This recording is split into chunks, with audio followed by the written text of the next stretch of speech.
Hello, everybody. My name is Eric McLeod. And I'm the Phantom of the Opera. Wait, no, that's Chris Holden. He's back from holidays. Hi, everybody. He's unmasked, and yes, we're back for another, I guess this will be a blow-by-blow podcast. I'm not sure what this is going to be because I'm not sure what we just watched, but I had a great time. Blow by blow without any moves because there really weren't any matches. There were a couple. I'll be honest. To me, this was the most worthwhile pay-per-view of the year. I felt like I got exactly what I paid for. I knew what I was getting into. True. And for $15, I was highly entertained for an hour and a half. I've just stood there laughing my ass off, writing down stuff, eclectic, crazy wrestling references, crazy shit that to me, it was a giant version of the Talk and Shop podcast, or even like a Be in the Elite with a little bit of extra bells and whistles thrown in. And for sure. And then speaking of which, we don't want to jump too early into it, but we got there near the end. Like it was great to me. It was great. No, yeah. If you're into these sort of inside joke things, and we'll get to it. We're talking about the TalkNShop-aMania event that happened tonight. And yeah, if you're into those sort of inside joke stuff, like the wrestlers being, the sort of crew inside that the behind the scenes that you don't see, and they're sort of playing out these inside jokes and characters and stuff. That's what this was all about. The jokes from their podcast, as well as other sort of avenues and streams like that, all sort of tied in here together to put on one hell of an event. I don't know what else to call it other than that, but it was a fantastic satirical take on professional wrestling. Yes, especially the situation of the today, and the way we portray wrestling, the way we as fans absorb it, the constant Mark and Smarks references and stuff. I thought it was great. If the Onion went out to do a pro wrestling event, this is kind of the thing you would get, maybe, except they're not on the inside. So this is guys that are on the inside doing it, and that just makes the presentation that much more fun.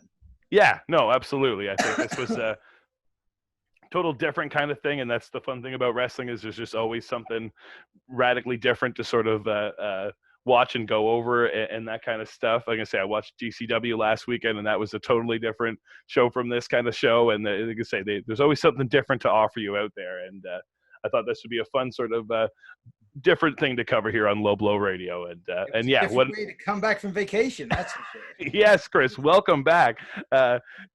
Geez, I guess should we try and run through this show as best we can? Yeah, let's do it. Why not?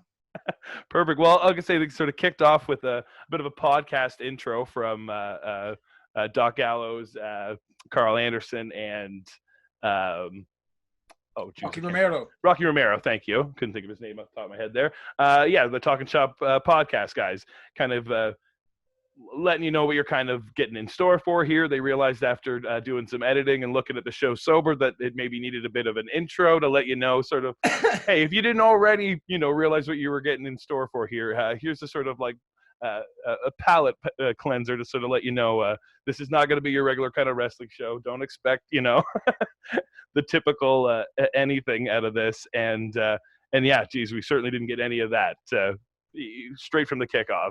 We're filming in Luke Gallows' enormous fields of backyards. His house looks pretty big, eh? Yes, this guy, you can tell he's had... like a mid-card champion. He lives in a nice place with a lot of land. Yeah. And I think they said it was down in Georgia.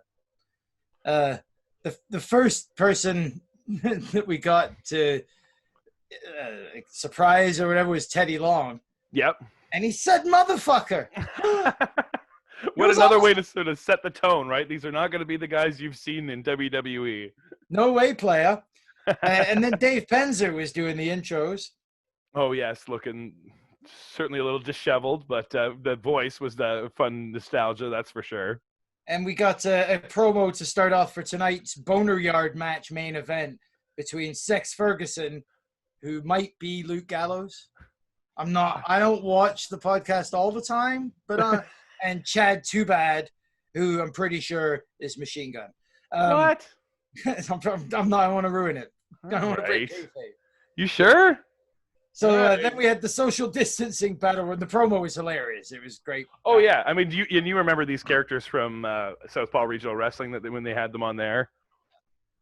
Did you watch that show? I saw a couple of it. That was John Cena did stuff on that as well, right? Yeah, that was like their YouTube sort of take on old Southern wrestling or whatever. And this Sex Ferguson character or whatever that Doc Gallows does is something I guess he would do in the locker room a lot and that kind of stuff. And he had the get up and that kind of thing. And those were my favorite gimmicks for sure from the Southpaw Regional Wrestling, where they were just cutting promos on each other, but they were constantly lost. Like, I took the wrong turn, but I'll see you next week.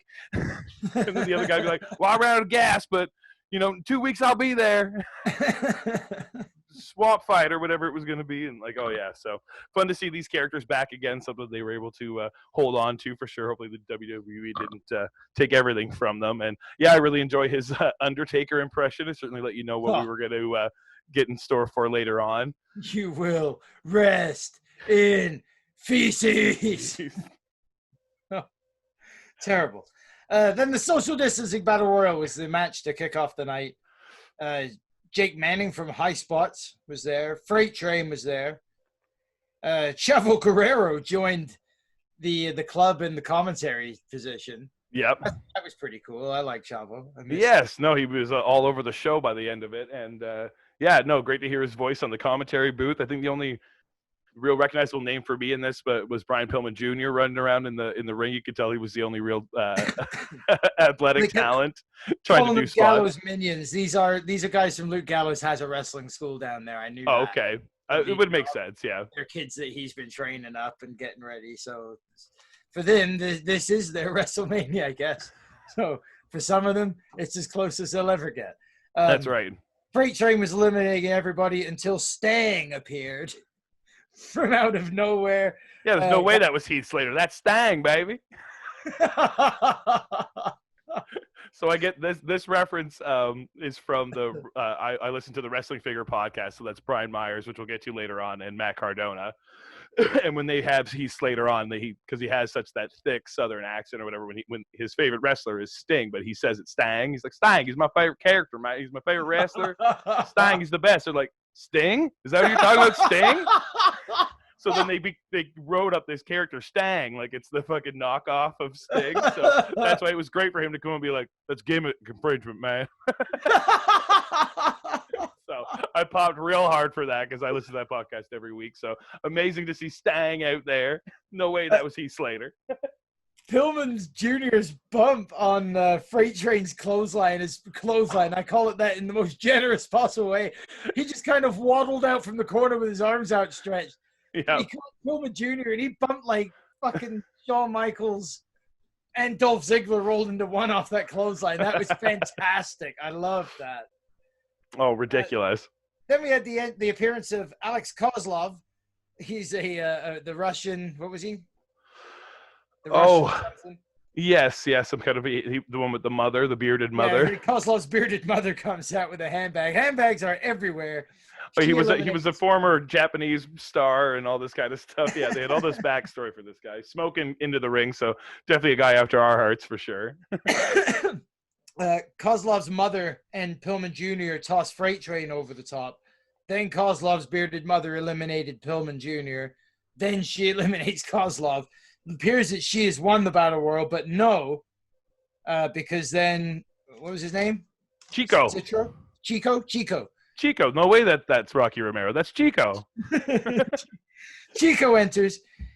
He wins the Battle Royal. He's the new 24/7 champion of Talking Smack. He called on Chavo Guerrero, who said, I will shoot and kill that guy. They have deep-rooted family hatred and history. He hates him. He hates his family. They hate him. And yeah, he's going to kill him. And the club's telling him, whoa, you can't say this. Jeez, don't tell you we're actually going to kill this guy. No, that was great. Yeah, I can say I'm not. hugely familiar with this other character that from Rocky Romero, other than his like appearances on the early being the Elite series, like back when they were still in Japan and stuff like that. But I recognized it instantly. I was like, oh my god, it's Chico, he's back. Oh, okay. So I had no idea who the fuck Chico was. Okay, yeah, I don't know a ton all, about it other than that. It's the bearded mother to me now. They're all just, I'm assuming they're all old characters from something, and I'm playing. Yes, everything could be a reference at this point. Yeah, I thought that was great. Then they're gonna have the contract on a tree match. Teddy interrupted at the beginning. I can't remember. He didn't really say anything on this one, but Frankie Coverdale is gonna take on the Nature Boy, Paul Lee. What an entrance. What an entrance. What an entrance indeed. Comes in a rented 1984 car. What did they call it? The year kept changing. It started as like an 84, then it became a 94. It was he comes so it's a guy, Paul Lee. What's his role in the thing? I'm not familiar with this either, unless he is just They keep talking about they owed him $11,000. I get the feeling he's a producer of some kind, like he sets him up with cash, or he has done, or he's a friend. Yeah, maybe someone from their past. I haven't listened to a ton of Talking Shop, so yeah, I wasn't familiar with a ton of their sort of inside jokey characters. Tried to familiarize myself as best I could, but yeah, he seemed like he was maybe either at one time or something had done a Flair impression or whatever. But the main thing is he has Ric Flair's haircut, and he owns a Ric Flair fucking old robe, and he's the Nature Boy now. Yeah. So he calls himself the Nature Boy, and he comes out, sees that it's an empty garden at Gallows' house. He goes, "You're supposed to have people here to see me." Which then became the running gag for the thing. Yeah. You're supposed to be able to take that robe off. You're supposed to be working. Yeah. He had to make it posta. What's posta? That ain't a word. Ask him about posta. Did an elbow-to-elbow tap at the beginning because the Nature Boy didn't want to shake hands with Frankie Coverdale. Yeah. With the pandemic and all. And then he hits him with the biggest Irish whip of all time. Yeah. Frankie just cannot stop his momentum. He takes off straight from the ring and right out to the lake. And I thought for sure he was headed into the lake and we were going to get somebody else coming out of a lake of incarnation. Instead, we just abruptly went to the start of the hardcore match between George North, who I don't think was really George North, but it might have been, but I don't, and Stump Kalowski. Yeah, Stump Kalowski. Yeah, yeah. These were certainly the two biggest. Like, I mean, the whole night was a bit of a train wreck, but these were certainly the two biggest ones. They seem to do a lot of post-production editing on to sort of take you out of a lot of the chaos and terribleness that was going on. Yeah, we got a little sort of promo too from Chico now that he had his new belt that he had won in the Rumble, sort of calling out Chavo if Gallows was going to have the money to pay him to have this match or whatever. And then this random hardcore match with this small guy, Stomp Kowalski and George North, and yeah, they were not putting these guys over at all on the commentary. No, I don't. They barely let him get like a minute of exposure before they cut to the Rock and Roll Express. We're back to watching the contract on a tree match that was happening now by the poolside. Yeah, they started to cross-pollinate a little bit there, and then literally watching the hardcore match in fast forward just so we can get to the spot where they burst into the child's playroom and they catch Brian Myers playing with the toys with the two little boys. And I don't know whose son that was. It must have been Doc Gallows' son. He's a big wrestling fan, loves toys and stuff. Yeah, I would assume for sure that the taller one was Gallows' son. We ended up getting back to Teddy. Came down to the ring in a player mask, which I thought that was awesome. Yeah, and just abruptly introduces match number 4. And I know we haven't finished the other matches yet. Don't worry, we'll get to those. We get to match number 4 now. Because it's Teddy Long, you know it's going to be a tag team match, player. Of course. So it's the 80s Russians are introduced, and I didn't catch either their names. They had individual names on their shirt that were some Russian typical name. Right? Yeah, they just both looked like Hoslop or something like that. Like, yeah, or something, yeah. And they were taking on the Jungle Kittens, who apparently were another couple of Gallows jabronis. Yeah. And they said they were Paul Lee's kids, though, which made me, because it was Chavo that said it. He's like, are these Paul Lee's kids? One of the guys That's says, a shoe, brother. They are. It's like, okay, I guess they are then. There was so much exposure. Shit, it was hilarious. Yeah, So, just needing people to fill spots and everything else. And yeah, this was supposed to be the sort of 80s style match, I suppose, with the 80s Russian heels and the not so spry high flyers with the jungle kittens. hey, man, that Russian sickle that the kid hit him with to finish the match, the original match of the match, that was fantastic. Yep. That was a good move, and got the finish. Then, do you remember Raven's Flock from WCW? This was my biggest pop of the night for sure. But at some point in time, Raven had a group in WCW, Raven's Flock, which included Perry Saturn. He wasn't here either, but Lodi was here. No Billy Kidman, no Raven, no Saturn, but we got Lodi. Lodi and Sick Boy, and Ron Reese, who was first. He came out as the Yeti! The Yeti! The Yeti! Best pop for sure, yeah. I popped pretty good for that too. But then I popped louder when D'Lo fucking Brown came out right after that, looking at the real deal now. Oh, that was fantastic. Hit an amazing lowdown. Yes. It was, Gets up on the top, starts shaking the neck. It was yep. all the great little throwbacks. So at this point, we had entered into the 90s, of course, with the addition of the Flock here, sort of cleaning house with their big guys and weaponry. And then, yeah, they got taken out by D'Lo Brown, who then was assisted by another, well, I guess D'Lo wasn't an ECW original, but another 90s classic, Rhino. Rhino came out. He throws down a wicked spear. Yeah, a couple of gores. Gore from Rhino. And then we had Brian Pillman Jr. come back down to the ring. Yeah. And he starts flying around looking like Pops. That was good. Yeah, they're confusing him with his dad. They're like, is it Brian? No, it's his son. Then Kim Chi came down, and I thought we might be getting somebody playing Kamala, but we didn't. It was just Kim Chi, who they called Rim Job, which I thought was really mean. Because like that's a whole other kind of inside joke. Character.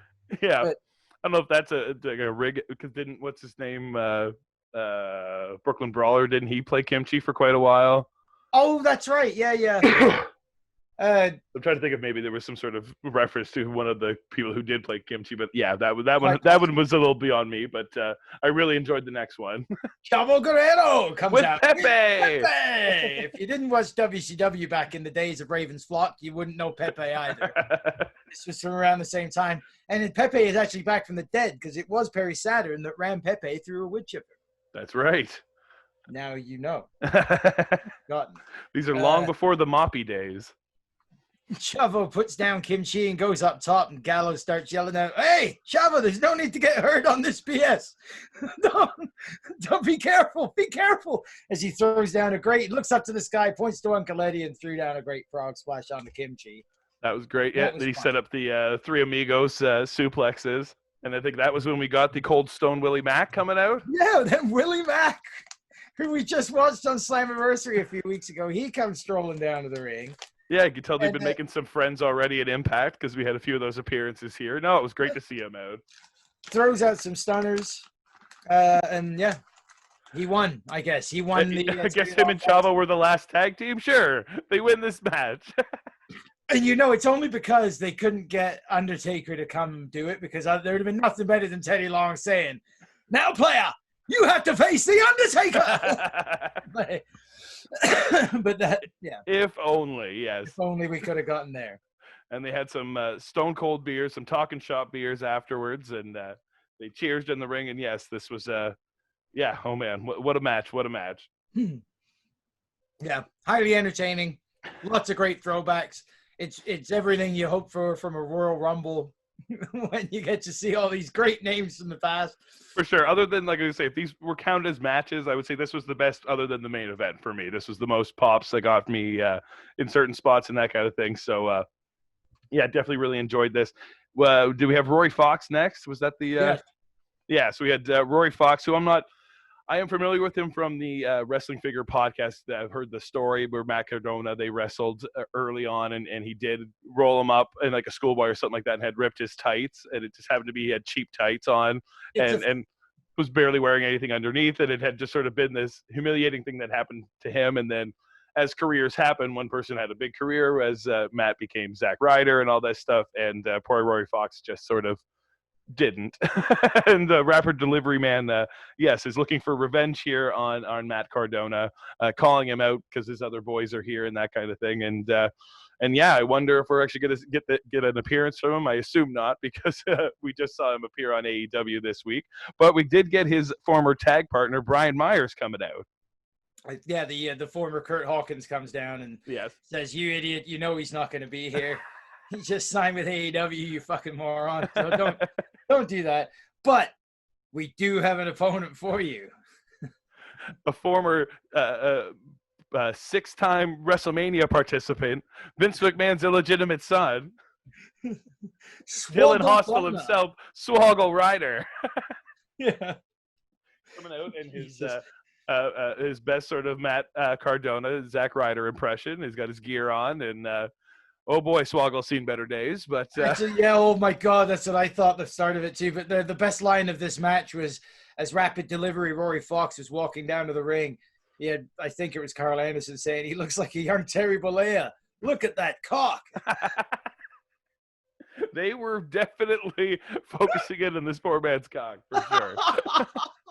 My biggest pop from this was when Myers had come out and he's just like, "I got an opportunity for you." And he looks back at him, he says, "I'm 44, opportunity." And then when Hornswoggle comes down to the ring, Swoggle's up to 480 pounds. Yes, and I can say my favorite part from this, I can say, would all be all the way to the very end, but this wasn't very much of a match. Swoggle had sort of did his sort of little guy offense to Rory, kind of dipping away, and then he was getting the sort of beats in on the corner before Brian Myers was able to help him a little bit, and then we had some fancy camera editing, to say the That's least. one way to put it. Yeah, so Swoggle climbs to the top rope, and I think they might have had to do a second take for this, but they get a nice in-ring shot of him jumping off the top, getting onto Rory Fox, and what the hell? That was the best of commentary. What happened? They're trying to no-sell it like it's normal, and even if that was just a take on the terrible camera editing that happens in WWE and stuff like that, like I love little digs like that. So who knows what it was really for, but that one really got me to pop too.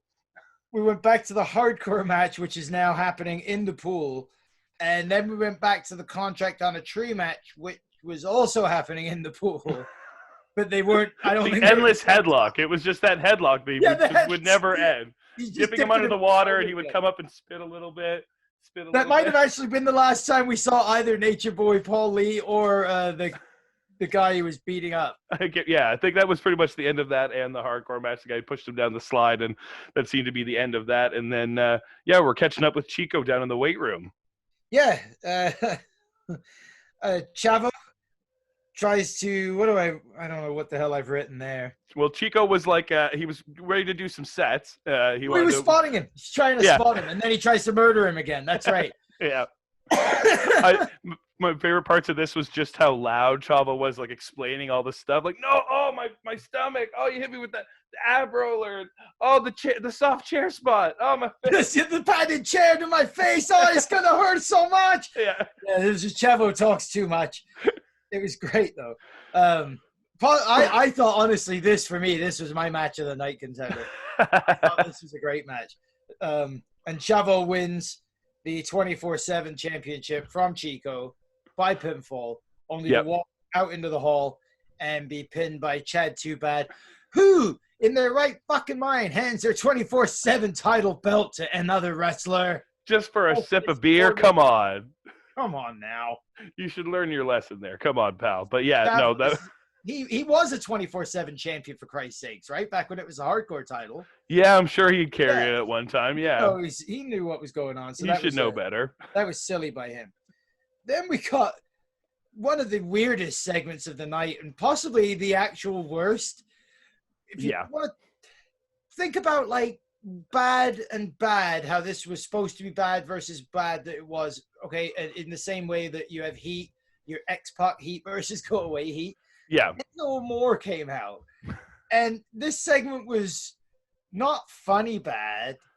It was just, was just awkward bad. Really awkward and stupid. Because it wasn't even like he came out to do like a big shoot or to be the like over like boisterous crazy Enzo that we've come to know outside of his WWE thing. It was just a real sort of half drunk, tame sort of shoot, run off the mouth from him. This really seemed like, again, I don't know the relationship there, but that he was just sort of friends with them and a willing participant for this to join in the circus here, and then not really knowing what to do with him as well. But yeah, for me, certainly the low point. I'm not an Enzo fan, so I wasn't terribly excited to see him out there, and I'm glad it didn't really lead to anything.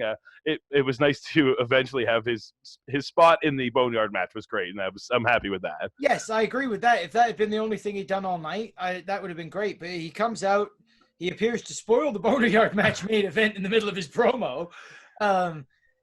His promo was basically a thing on Sexton, but at the same time acknowledging this isn't a show. Yeah. But I'm shooting on one of the kayfabe characters in kayfabe in a shoot. Well, he was shooting on Doc or like on Gallows, saying that it was, but it wasn't him. Like, you worked yourself into a shoot to shoot, brother. So I don't know what the fuck he was doing. Same. I didn't quite get. This one certainly either went over my head or just wasn't in my sort of wheelhouse for interest, that kind of thing. Again, but I agree with you. I wasn't a big Enzo Amore fan. I'm not now. I'm not an Enzo Amore fan. I liked the shtick back when they were first coming up and along in NXT. Right. When they first brought him on the main roster. The Smack Talker Skywalker stuff. He was a great orator. He could cut a hell of a promo. I don't know where those fucking skills were tonight, man, because they had long since evaporated this evening. Yeah, he was just very... Cut a big shoot on Vince. Like, that would have been funny. Yeah, do something, or even he coming up being like, I kind of forgot what I was already going to say. Like, just didn't seem like for all the buildup and like what you could usually get from the weird, crazy Enzo right now. This was, didn't live up to anything like that to even be memorable and talked about. It was just sort of like he just kind of seemed half drunk and wanted to get his sort of 5 minutes into on this thing, and I guess they just needed a little bit of a palate cleanser to lead us into this incredible main event. You do feel bad for him a bit though, because where somebody else might be like, oh, maybe I'll get a phone call out of it. Like, this got a lot of eyeballs, a lot of sales tonight. Enzo's phone ain't ringing off the hook from anybody getting him back, and that includes. Oh, I guess that was Rips. Like, that's nobody from TNA's calling, nobody from fucking AEW's calling. I meant to look up his name. Those were nice little promos we were getting back and forth too with their boss from Impact or whatever showing up, and then him talking to him as Scott D'Amore. Yeah, Scott D'Amore, and then he's asking about like I need 2 contracts. And then fucking Machine Gun being like, fucking, I want a singles run. Fuck that guy. Give me his so I can do a singles push. Yeah, they had a few cut segments like that were really funny too. Yeah, no, that one just popped back into my head. So yeah, I can see just the little appearances to what they're doing now. Cool to see they were so willing to work with them on that. I think we're one of those early ones too. We did get the first appearance of Mike Bennett and then Maria eventually later on, but But you also after Enzo, but before the main event, we did have the Hawkins Tonk Man and Pelvis Wesley briefly squaring off. So that must have been the last time we saw the Nature Boy that day, because I think that was when the chin lock had finally been reversed, and then whoever that first Honky Tonk Man had showed up, and then we got the Kurt Hawkins Honky Tonk Man, and then the Heath Slater Honky Tonk Man, and then Penzer announced the winner of the contract in the tree match. Who really gives a fuck? I think in the winner of the hardcore match, talk like that is fucking hilarious. Oh yeah, the hardcore match we never did get an announcement on. It's still going. I think he just said it was Doc for booking this shit or whatever, or he's the one who lost for booking this shit. Yeah. Then we got the main event of the evening, the Boner Yard match between Chad Too Bad and Sex Ferguson. I've been fucking that name up all show. Sex Ferguson. It was great. He starts off with Chad Too Bad showing up at the Boner Yard, doing basically AJ Styles' shtick from the Boneyard match back at WrestleMania. Yeah, we had a lot of definitely the Boneyard reference here. This was one of my favorite spots for sure. The Druids carrying this casket out and then fumbling with it as it drops, and they cut back, and it was him inside the whole time, and they drop. Ah, shit! Fucking drop me! It's supposed to be my big spot. Damn. So I was like, you already know what you're in for here. These guys were just too funny, just trying to make each other laugh and everything else here. Yeah, and then that eventually brought the summoning of Sex Ferguson on his four-wheeler. Yeah, crashing through the entry, whatever it was, ramp, curtain. Yeah. Kind of a curtain. I don't know. They brawled back and forth. I think Chad Too Bad was getting the advantage. Chad threatening to burn. I'm going to burn your face. Oh, no, don't burn my face. You be away from the fire. Don't burn my face. Then we had the kiss my ass spot. Yep. A lot of New York references, talking a lot of New York. You're the reason I got fired in New York. You held me down in New York. You got to get me fired. Or when he takes the big bump. You didn't take bumps like that in New York. And then he's all taken out on the ground. You think poor Sex Ferguson's really in for it. And then we get the appearance again of Mike Burnett, and he's got his nice big pill jar. Telling him Sex there's only one way to get through this match. Don't let my wife know. Don't let my wife know. She'll kill me. Yeah, don't tell me my wife you saw me here. And yeah, Sex Ferguson hulks up on his special pills and starts getting one over on Chad Too Bad. And then while Chad Too Bad is lying down on a pile of dirt, we've got an arm sticking out of the ground that he says, a very familiar glove on it. Uncle Alan, why didn't you save us in New York? I know you tried. That's why you switched shows. Like, AJ's got to be sitting home going, don't fucking bring me into this anymore than I've already brought myself into it. Fucking guys. No, that was awesome. The AJ references were just amazing. The one later on we'll get to, I can't wait. But yeah, no, it was amazing. When he's got Maria, now Maria's there, and this is a throwback to New Japan stuff. Maria's doing a nice dance for Gallows. Yeah, or Machine Gun. Machine Gun. Sorry, Chad Too Bad. Yeah, sorry. Yes, of course. Dance for Chad Too Bad was the in the bathing suit with side boobs, and he's distracted enough to get smashed with a styrofoam tombstone. And then he gets AJ's arm, I think, he also attacked him with. Yeah. Yes, then he starts getting. Then he got Uncle Alan's Allen's arm. My bad. Yeah. Down with that. Uncle Alan, no. That's when we saw that Hawkins and Slater are sitting right there watching the whole thing. Yeah, these two have just been watching with beers the whole time in lounge chairs, cheering the two of them on. We had a spot where Sex Ferguson had landed in Heath Slater's crotch, and then had to be pulled out. Brian Myers also held Chad Too Bad for a free shot that Sex Ferguson was able to get in. And then we panned over and saw that the Rock and Roll Express were setting up a gimmick table. And Enzo was he was going to get an autograph. He was lined up to get an autograph from the Express at the table, but instead ate a huge super kick. And he went down through the table, which did break, fortunately for him. Yes, that was definitely the best use of Enzo on this whole show. Yeah. Then Johnny Swinger showed up. Was that before or after the karate fight? Because I really love that when he was, you're a karate fighter now, and he's kicking him in the stomach and knocking him. It might have been either. I don't know. That was one of my favorite lines too. It's like, you're a karate guy now. He's hitting him with kicks. You're darn right I am. Oh, it was amazing. Yeah, challenges him to, but yeah, he showed up and they challenged him to saying that he had stolen his gimmick. They go through that spot with Swinger. They get to the I'm gonna get some color out of you. No color. I don't do color. I don't do color anymore. I hate it. They're brawling back over by the hearse, which I think it was earlier on when Sex Ferguson had punched the hearse, and he's like, "Oh, that really did hurt my hand. Taker really is strong." Then we had Chico's comes out. He's being chased by Chavo with a knife now. Yes. That was the machete scene, right? Full on ready to murder him. Was this, and then we got the Druids? No, I didn't. Or was the Druids after? I didn't break down the Druids. I had the Ewok was next, but. Oh, okay. It might have been the Druids. I think it was. God damn, you're big. That's what they're standing on. That's right. That was when they got on top of gimmick car. Yeah, I'm going up the gimmick, climbing up the ladder that's randomly back on top of the hearse, and the two of them are on top of the hearse.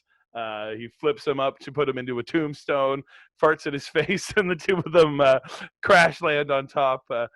Is that what put them into the days Yes, sequence? then we get the flashback during the cinematic match, which takes us to a September meeting from 2019 between the Club, Gallows and Anderson, sitting across from the Young Bucks, Matt and Nick Jackson.